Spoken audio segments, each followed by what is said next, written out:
an idea of SEO, and this is something which will send you a lot of traffic or through search and all these things, right? And you're looking for something like that from this session where you'll get tips on how to get more traffic on your blog. And I'm sorry to disappoint you, this is not what this session is about.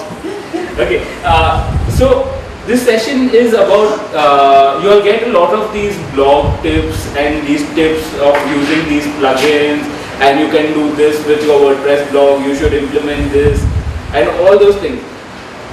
But most of those suggestions and all are too far-fetched or are not custom to your needs, and probably you don't even require it.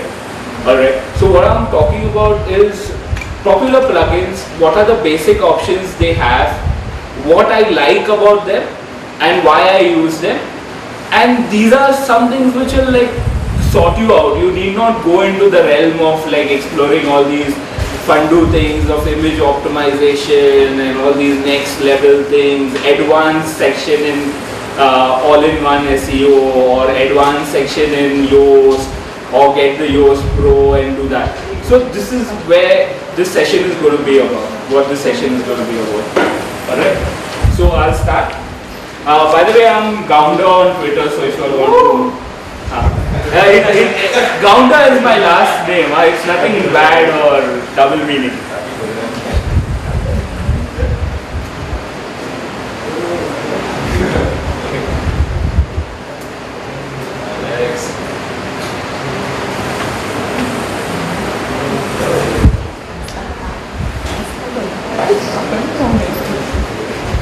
Okay, so a lot of people, when they do all these tutorials on doing SEO with WordPress and all, they talk about WordPress not being SEO friendly. I have a strong opinion about this. I personally feel WordPress is really SEO friendly when you compare it to other CMSs. Alright, like I had this one client who used a page builder by a very popular hosting company, and they completely dumped their website and moved to WordPress because their page builder website wouldn't just show up on search. So compared to other CMSs, WordPress is pretty SEO friendly. I'll tell you why. Alright, first thing, it does not block search engines. So you have these page builders which use all this fancy JavaScript code and all these nested tables and stuff like that. WordPress doesn't do that. WordPress really doesn't block search engines. So why is it not SEO friendly? Alright, it's clean and clear code out of the box. So if you take the default theme that comes with WordPress or the options, that it's clean and clear code which search engines probably understand, and they understand the format. It's very widely used. Okay, so WordPress has almost 20% of the internet, one out of every 5 websites uses WordPress. And this mentality between when people do SEO, they talk about this whole gaming Google to get in the ranking and all that. But understand one thing, Google is trying to show better results. And if 1/5 of the internet is using WordPress, probably the better results are also on WordPress websites. And because by sheer numbers that so many good websites also are using WordPress, the good content and the good results would be on WordPress. So it's to Google's advantage to understand WordPress, how the pages are structured, how your archive pages work, all these kind of things. That is why, because it's so widely used, it is also, Google makes that effort to understand the structure and not get confused with how your archive pages and all these other pages work. Alright. And images, so images on WordPress by default, if you see you upload an image, it will give you an option to add an alt tag, a title tag, the same with links. So you have all these features out of the box in WordPress. Alright. And there are less chances of canonical errors. Like a lot of CMSs have this issue of the www version of the same page showing up. If the page is using some caps lock, title case or camel case in the URL, so you have the camel case URL showing up and the small case URL showing up in the same search result. So you have two pages which are actually the same page competing for ranking for the same keyword. So it's it's actually a lose-lose situation. Stuff like that does not happen with WordPress. The URL rewrite is pretty clean in WordPress compared to other CMSs. You would like, there are serious issues with a lot of CMSs, and canonical is one of the things. Even it went to the extent that in 2008 somewhere Google recommended do not do URL rewrite. You know this? Like it just went ahead and suggested do not rewrite URLs because a lot of CMSs were getting it wrong. But WordPress didn't get it wrong. WordPress is doing a pretty good job of URL rewrite, so you don't have a lot of canonical errors. Canonical basically means the same version of the page, because the URL is probably different because of the case being small and capital, or having a WW version or a non-WW version of the same page showing up in search results. So canonical issues are those. So you have the same page but two different versions competing against each other in search. And this is a major concern with a lot of websites, and fixing that literally could boost your rankings by 50% because two pages on your same website is competing against each other. So those chances are really low in a WordPress website. So next up, so now when we are talking about, so how I've formatted this talk is, I'm going to talk about features that you would require in terms of SEO and what kind of plugins or what kind of features offer that. Alright, the popular plugins which offer that. So the first feature when it comes to SEO on WordPress website, you should look at page titles. Alright, the basic version which comes in WordPress is your home page would have your blog name and your blog tagline. So you use your keywords out there and you're sorted. Alright, you have your name, your brand name and your tagline which says what you do, and you're sorted.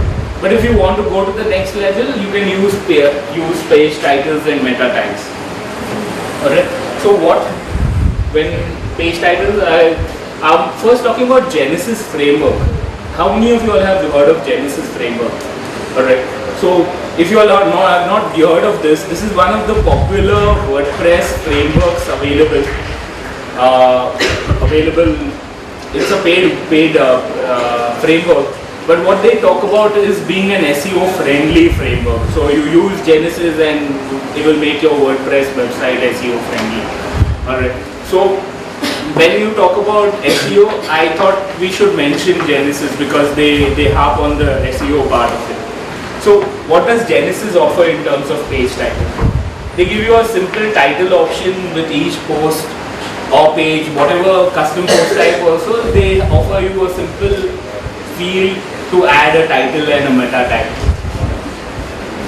And then some general settings, so you can structure how you want the title, what is the divider you want to use, whether you want to use a pipe or a dash. Simple settings, nothing great.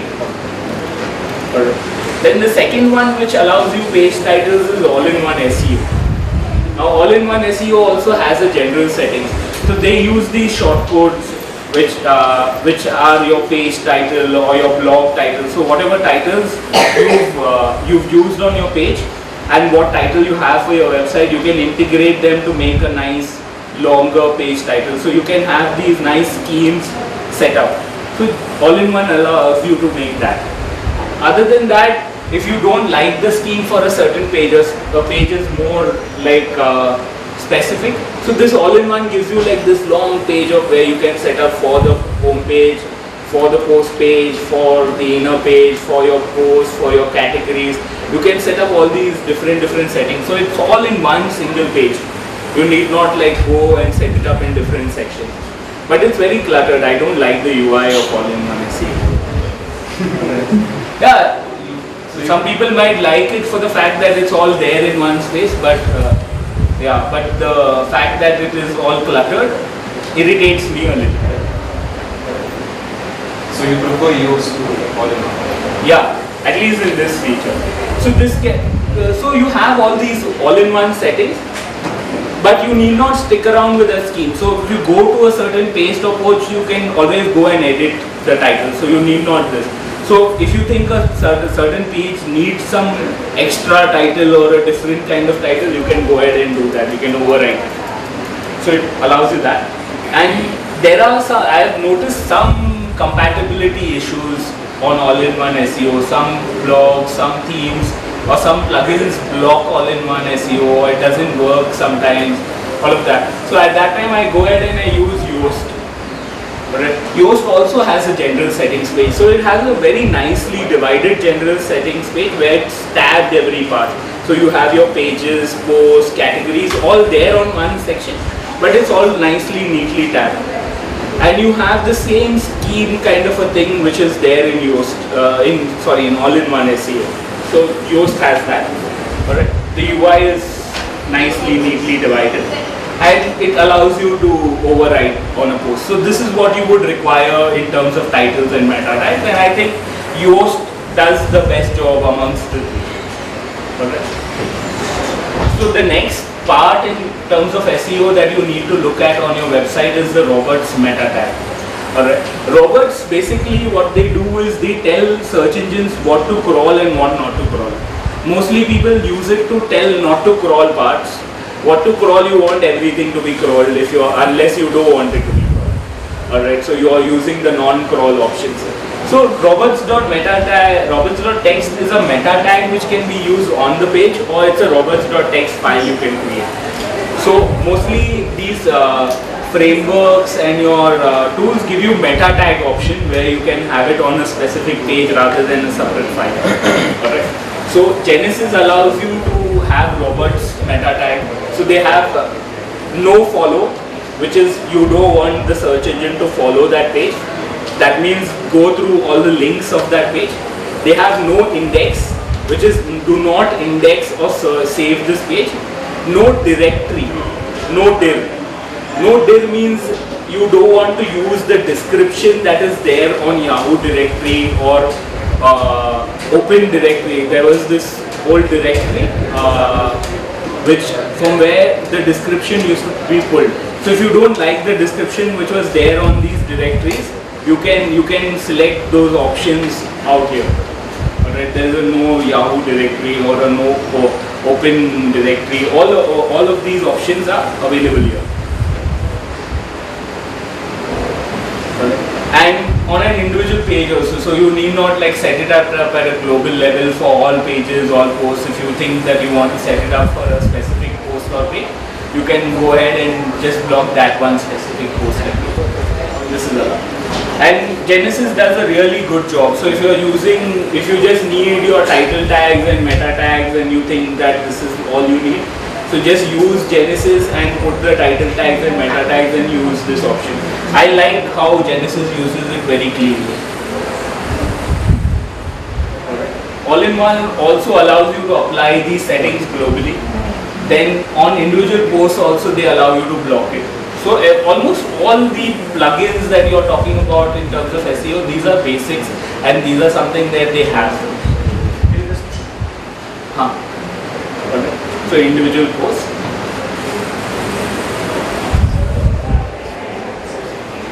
So even Yoast has these same options. So basically I think Genesis does the best job amongst the three. So if this is the only thing that you're looking out for pages, whether to be indexed or not, and title and meta tags, then go for Yoast, Genesis. If not, you can look at other options like all-in-one and Yoast to do more things. I'll tell you all about what more things. XML sitemap. XML sitemap is basically a list of all your pages which you submit to a search engine to crawl your website. So one of the plugins that are there in XML sitemap is there's a plugin called Google XML sitemap. This is a very highly rated plugin. It's almost 4.5 out of 5, though it has like over 20,000 odd downloads. It's like really highly rated.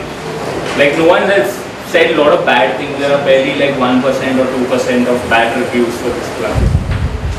It adds a nice style to your whole XML sitemap. I like to look at the sitemap which is made by this plugin. It really looks neat. That's exactly what it promises. It creates a nice sitemap, gives you the sitemap, doesn't have any bullshit added to it. This is a good thing.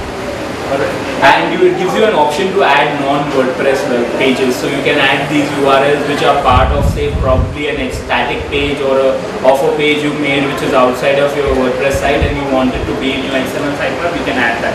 So Google XML sitemap allows you to do that. Alright, I used to prefer this, but later on I moved to a full-fledged SEO plugin. All-in-one SEO has an integrated feature, so they have a feature which can be activated and it allows you. This also allows you to add non-WW page, non-WordPress pages. Then there's Yoast. Yoast wins on the UI bit. It's got a very clean UI in terms of XML sitemap. So Yoast does a good job of UI overall. It allows you to activate, it comes pre-activated, so you need not like add it into your dashboard and then set it up and all. It just comes pre-activated. You can enable it or disable it. If you feel that Yoast, you don't want to use Yoast as XML plugin, you can use another XML plugin and block this. You can just disable this. Alright. But you cannot add non-WordPress pages in Yoast XML site now. So if you have non-WordPress sites, you can just disable this part and you can use a full-fledged plugin. Correct? Then the next part that a lot of these SEO plugins are using is social. So they are using social integration where they are integrating social cards, your Google Plus page and all. So this is something I think is the not so, it is a good to have kind of a feature for a new blog or a new website. Alright. So if you're starting off, you would like to build a community on your social media page. Whether search engines are showing your social media page and using knowledge graph and all, that wouldn't really matter if you're not actually using those pages. What would you do? Kya ukad lege? By showing like your IK on the search page, and you are not achieving anything. So you might as well just build those social communities around your social media rather than trying to figure things out with these plugins and all. Do this once you get that sorted. Alex, my concern is that when some other user comes to your site or your blog and does a share, right? So he shares your post on Facebook or Twitter. So setting this up determines how the post is gonna be represented on that social media platform. Yes. Right. So I really was seeking help on using Yoast for social actually, because otherwise, if you are not configured properly, what it would do is it would display crap information in the title. It wouldn't display crap information. In fact, if you're using a good start to your post and you're using a good image, a high-res image within your post, it would pick up those. Alright. So naturally, it's supposed to pick up that. So what is the point of you having a picture going up on social media when that same picture or image is not used on your website? You're using a nice, attractive picture for them. But then there are times when a post might not be an image-centric post. There might not be any image at all, right? But the content is still valuable. Yeah. So at that point of time, probably this helps. But when you're sharing it, it gives you an option on those social sites also to include an image. Right. Yeah. So when you're building a community, probably manually adding your post, adding a nice comment along with the post, that would be more valuable. My problem is that when I'm sharing it's fine, I can do all the stuff. Right? But my site gets 10,000 users in a day. Yeah. When they share it. So this is what I'm coming to. So these are things that you should start figuring out or going into this level when you have like 10,000. If you are a new user, you need not bother. You have better things to do than just concentrating on SEO. Alright, take care of your title tags. Take care of making sure that Google finds all your pages. That is through an XML sitemap. Then these things will happen. They'll fall in place. Alright, you need not like go crazy behind these SEO plugins when you have just some 20-30. You have other things to do on your website and build and have content which is shareable. Go on social media, interact, engage with the users, all that kind of thing. Then bother with how it presents itself. Right? These are good to have features. So that is why I've included this. This is something all-in-one SEO has. It needs to be activated terribly. Like 5 to 5:30, it's a high tea break. If you want to sit in the session, you can. Or you can go for tea. So if anyone hungry and they're getting bored, Tea already being served there. so you can just walk out. I won't feel bad. Something with the teas and a bit snacks and also. There's Shrewsbury biscuit. It's kind of famous over there. So if anyone wants Shrewsbury, I won't get offended if you like the Shrewsbury biscuit more than me. Alright. But this all-in-one SEO, in terms of how you set up this whole social plugin, social share, all these kind of things, is a little confusing. So yeah, it is really terrible. So I suggest like you all just give it a skip. You all use Yoast in this. Yoast wins in the UI bit even here. Alright, more or less the same features as this. Over and above this, what extras do they promise?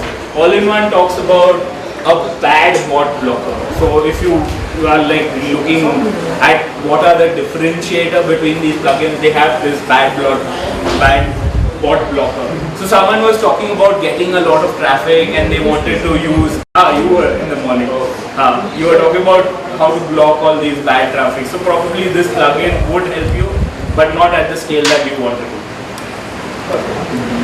So that is there. Then they have file editor. So you want to edit your Excel, your HD access file or your robots.text file within a UI format.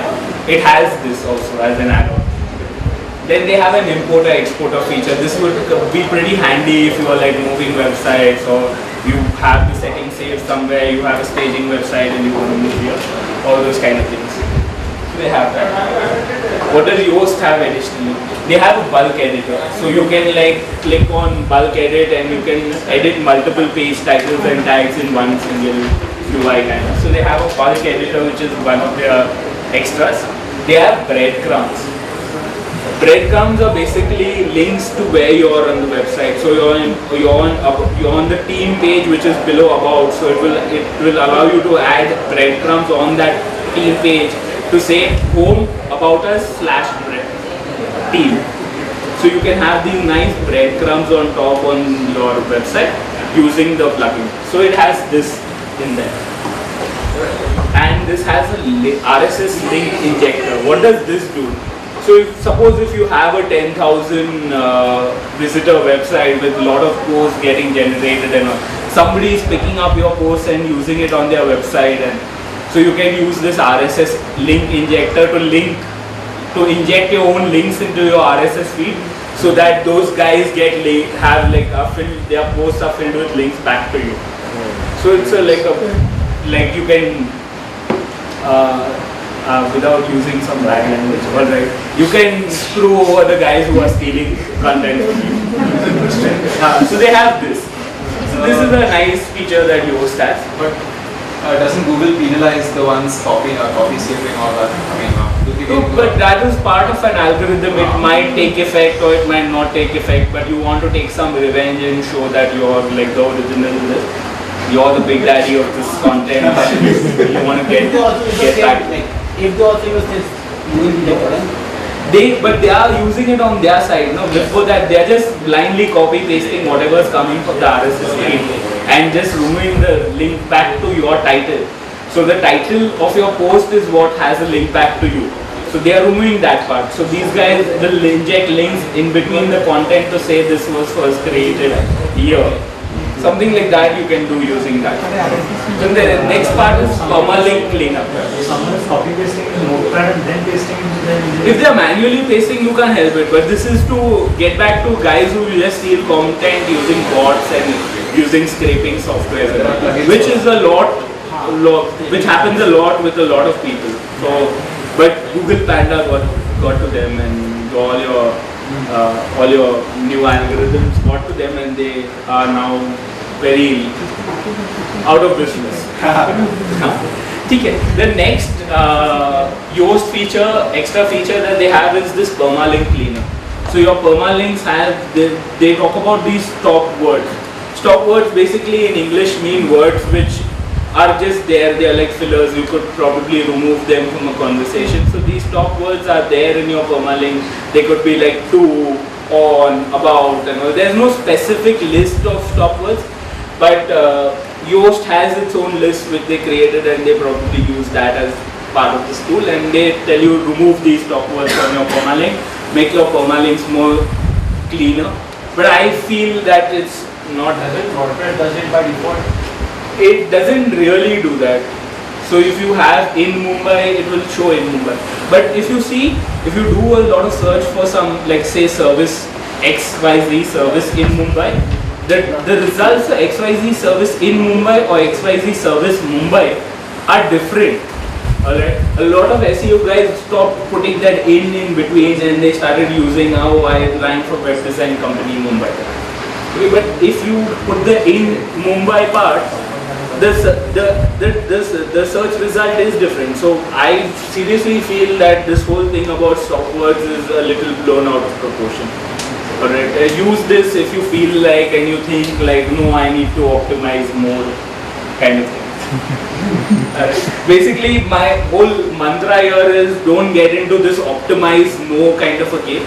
Alright, there are better things to do with your website. You can build more content, you can build a community, do all those kind of things. That would help you more. This would be one-time activity. Yeah. Probably you might have to do this quite often, because if it might do it on the permalinks which are there. And I have not tried this feature personally, I'll be honest. Also, they have a feature called cleanup header.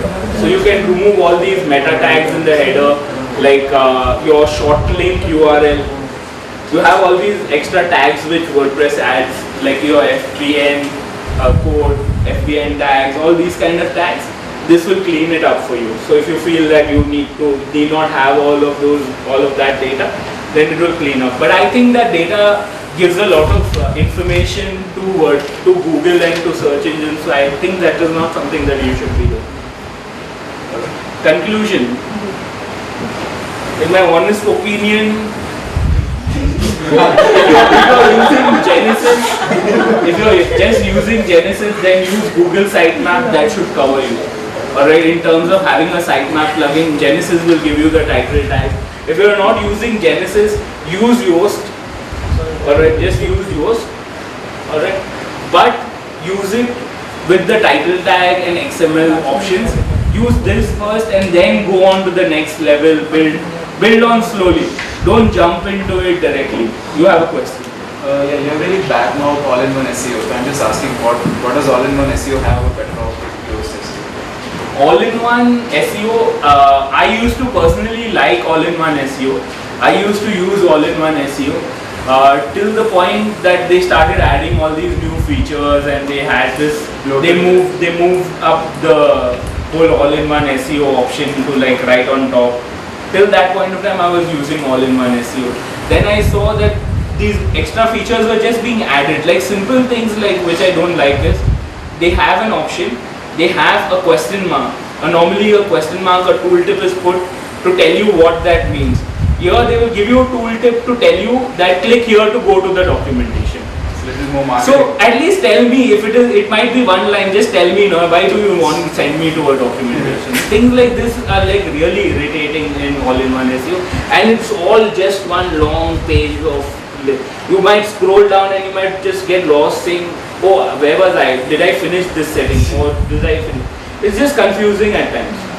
So Yoast nicely divides it. Okay, pages. So you are now on pages. You save this, go to posts, save this, go to categories. I want to do this, then go.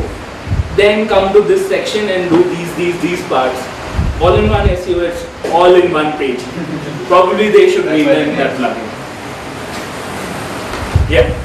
Okay, so like there is one thing that you didn't touch upon at all, and that is rich snippets and structured data. And so I have two questions here. One is that, of course, you're the expert, so I just wanted to ask you, considering those things so that when your search results come out, it looks a little more professional. So is that actually helpful? One, and if it is, then how do you actually do it? See, rich data and snippets, a lot of people thought it is like this new SEO tool that they can nicely use and just get out there. But it is not. if you're using rich data which doesn't make sense to your business, like say you're a web design company or a proper corporate company and you have like a review, you can't put the review rich data on your homepage and like just have Google pick it up. Google will sooner or later find out that this doesn't make sense here. Alright, so just using rich data for the heck of it, it doesn't pick up. But what I've noticed is Google tries to pick up other rich data, like from your blog they will pick up the dates, show up the dates. So I had this one client who had an article, so they were mentioned in the Indian Express with a certain date. And I was wondering why their homepage used to come with a date meta tag, and then I figured that that article was of so and so date and it said that Indian Express July 27, and here it started picking up. So that was a very popular website and they thought that they might be using rich data and they just started picking up data. So if you're a popular website, then Google might be interested in getting all this extra information and using it. But if you're starting off, is it making sense to your business? Is it really worthwhile? That is what you need to look at before like integrating and going into this rich data. You know. That is the reason why I'm not like bothered to include that in my critique. This is a critique, by the way. So we are just talking about what is good and what is bad and what is the basic stuff that you require in your. And question time, he is saying it's already my time up, so if you all want to throw some questions, throw it quickly, or we go down and we do question time. Yeah, so because it's already... Who's coming? There's no session, but there's a like 5:30 tea will be over. But tea is like... Yeah, but like the Shrewsbury and Bakarwadi. अच्छा, Shrewsbury और बाकरवाड़ी खाना है, जल्दी भाग लो और बाकी question पूछ सकते हैं. What is Naman, they are sitting through the session. I'll give them first preference. what is that AMA? Ask me anything on SEO. So you need not just ask me on the. So you can just like ask me anything on SEO. So what we thought is this session, we'll just keep a basic session and then you all can ask all your SEO questions, which is going to happen regardless. Anywhere I go and I say I know a little bit of SEO and I get like all kinds of questions. So you can just ask me anything. Naman, he'll hack me. He's an ethical hacker. Okay, stop recording this part now.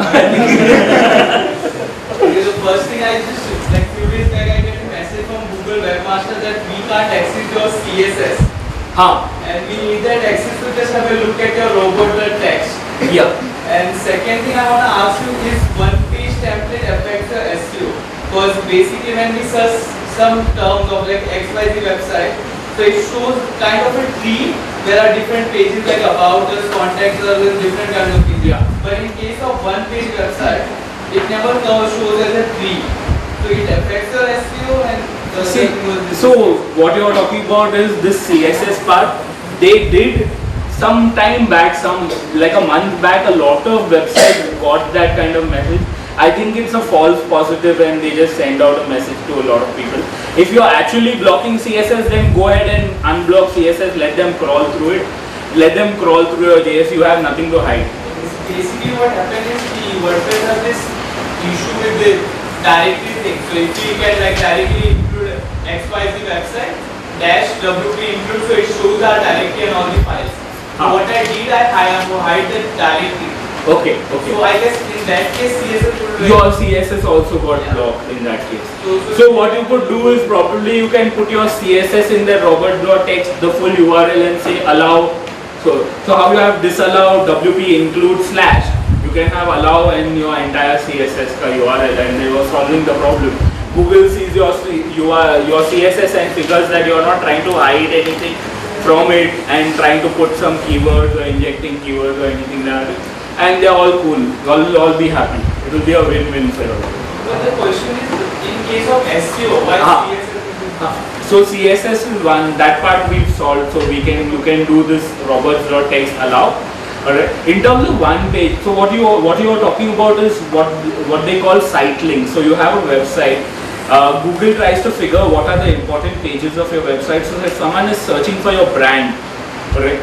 this is one thing I didn't touch upon when I spoke about SEO, is try to create a brand which Google can like refer to rather than just pushing for a certain keyword. So if someone is searching for your brand and Google knows fine ye brand ka ye website hai, then it tries to show other site links which could be useful. So if someone says is searching for RTCam or searching for WPMU there, it can like take them, okay, these are the themes, these are the plugins, this is the membership plans, these are the, so you can go directly to where you want rather than just taking you to the homepage of the website. So Google wants to make the user experience better. That's where they derive site links from. But you need to understand that Google can do only so much. If you are using a one-page template, there is a high likelihood that it's just one page, it's not seeing about, it's not seeing.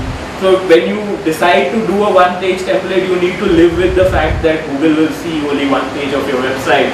But it's cool for your users, so you need not think so much about Google search alone and search about those sites. This other thing you can also do is what a lot of people do is hash about, and it goes directly to the about section, hash contact, and it goes directly to the contact. Google sometimes picks that up also and uses that site. So actually the latest one page has that, I mean it is beneficial for SEO now, I mean it is okay for SEO now. Yeah. But the only bad thing is the speed, because one page is usually I think slower compared to other sites. Yeah. Google will affect, the rankings will affect because So the speed is low. the page speed might be an issue. Yeah. Can you throw some insight on how to generate backlinks, one, and how to check your page rank? Check your page rank, you can use a page rank checker, but page rank is something that is updated only like once in 2 months, 3 months, whenever they feel like they go ahead and update. So you will get only that data, not the latest data. Alright, if you can't find the toolbar, use this search status plugin in Firefox. You can use that. So that will give you a page rank. In terms of backlinks, I suggest huge amount of backlinks, don't try to do that. The best way to do is all these plugin directories and these kind of things. But if you are doing a lot of huge amount of backlinks, Some data has got roughly around 30 lakh backlinks. That's because they've earned that. So earn your backlinks rather than just try to manage to reach up to 30. That is because you are probably not of that level, no? So you're not competing in the wrong market.